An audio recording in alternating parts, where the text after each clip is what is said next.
can't see where I'm at. Well, how can you tell anyway where we're at when we're in the dark? Really? I can see. I know the river well enough to where I'm at. Is the river high or low or just right? It's fairly high now. You know, if these were mosquitoes, we'd be in deep trouble. You bet. How deep is this water on the average? It runs from 18 inches to Mulberry Deficient's about 19 feet. Is that where the catfish are in the deep holes? That's where I usually catch them now. This is just a railroad bridge, huh? Yeah, this one is. The next one's a car bridge. We gonna have any trains coming by tonight? Not that I know of. See it all.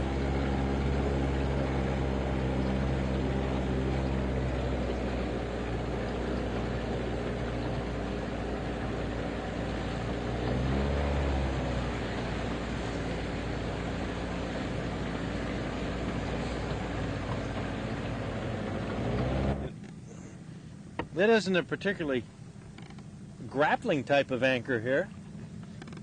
Okay. How deep do you suppose it is here, Dean? 19 feet. And that's where the catfish... Okay, we've hit it now. A lot out? Good toss. Should I tighten it up here, Dean? No, I think maybe you might have some more out here. Some more? Yeah. Now, where are we anchored over?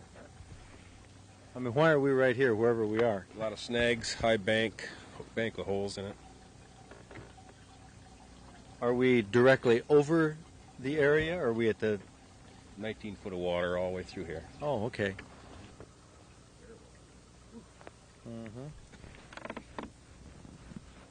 A slip sinker. And this isn't very heavy either. No, there's not too ounce much or so. here. Okay, with two treble hooks rigged up about 6-8 inches apart. Now, how do you hook the one minnow on these two treble hooks? One in the Show me head, how you do that. One in the tail. Oh, so it's a long enough minnow that it's gonna. Okay, right up in the upper lip with one of the trebles, and the other in the tail. So you're going to let when the channel cat picks that up, or flathead, you're going to let it run, and that slip sinker will stay on the bottom. Okay, now that slip sinker is going to be enough to hold that little chub down there? Yeah, he'll work around a little bit. Okay. You cast it out or just drop it right over the side? They don't cast very far because you get into too many snags. But Okay. you put it off a little ways. Now the other rig that we have here, is this for a... Oh, this is for a crawdad. You already put one out on the floor for me. Right? I think I'm crawling all over it like that. Okay, we must have spilled some crawdads here. Here he is. Now, how do you recommend hooking him? Why don't you hook, since you're the guide. You're the expert. I don't want to use the wrong hooking style for this river. You ever boiled crawdads? Not this size. Bigger ones? I have bigger ones, tails, yeah. Yeah, they're dandy. They're just like lobsters. Okay, there it is. That's the true turn hook. Has a little kink in it there, and it's especially designed for the crawdads. Let's see if that has much of a pinch. He's lost a lot of his pinch here, Dean. Okay, and this is just attached to a straight rubber core lock sinker that's about 1.5 feet up from the crawdad. We're going to take that over, and there we go. Boy, we got a bad smell here from the bugs on the camera light. Woo! That's something else. Now, what else do we have? You have a crawdad rig? And I just had one for a night crawler. Night crawler? Where is that? We wanted some action. Well, in case we better pull all stops here, don't you think? Why not? And this is rigged. Is a night crawler rigged up the same way? Yes. Just for the... Yeah, just a little smaller hooks though. Now, give me the lowdown on these Grand River catfish. How are they going to hit? Well, sometimes if it's a mud cat, you may not even know it's on. If you may just pick it up and sit there. A little tap, tap, tap? Maybe you'll pick it up and drop back 10 feet.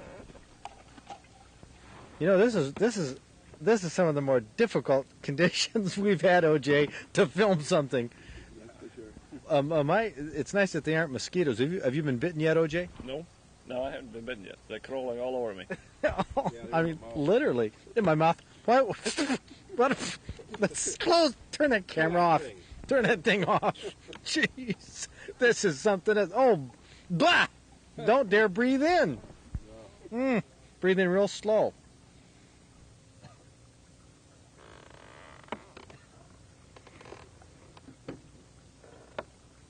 So that's the tradition. Is that one crawler or two? This one. Okay, the same rig with the slip sinker.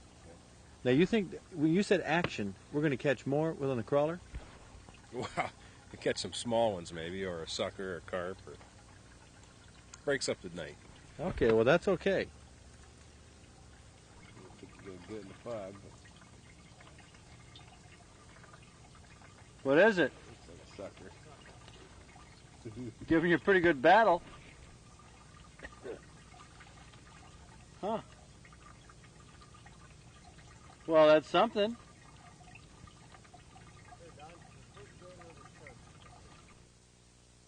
Lose him? Fighting hard? Describe it.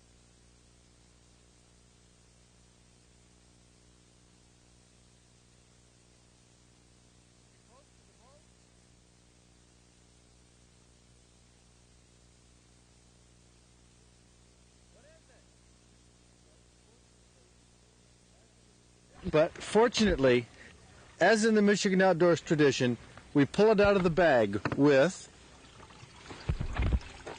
what do we have? We have a channel cat. Now, it wasn't caught tonight, though. This is one you call when? About a week ago. Well, let's take a look at it and see what we were after. This is it, channel cat. That's about the size of the one that maybe it's a little bigger than the one that we got last year. Oh, well, forked tail. Here, tip it up. Tip it up this way. The spines that catfish are noted for are those jobs right there. Shouldn't really play with him like this, should I?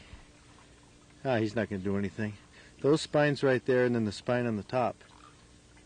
Right? Listen to him. Go ahead. You're on television.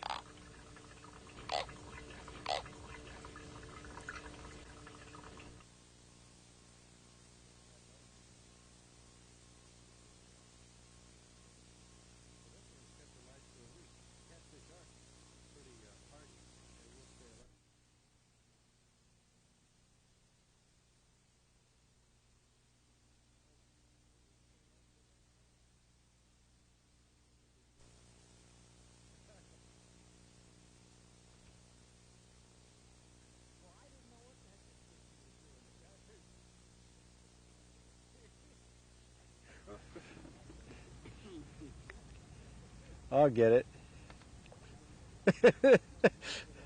I tell you, this makes a successful night. Here it is.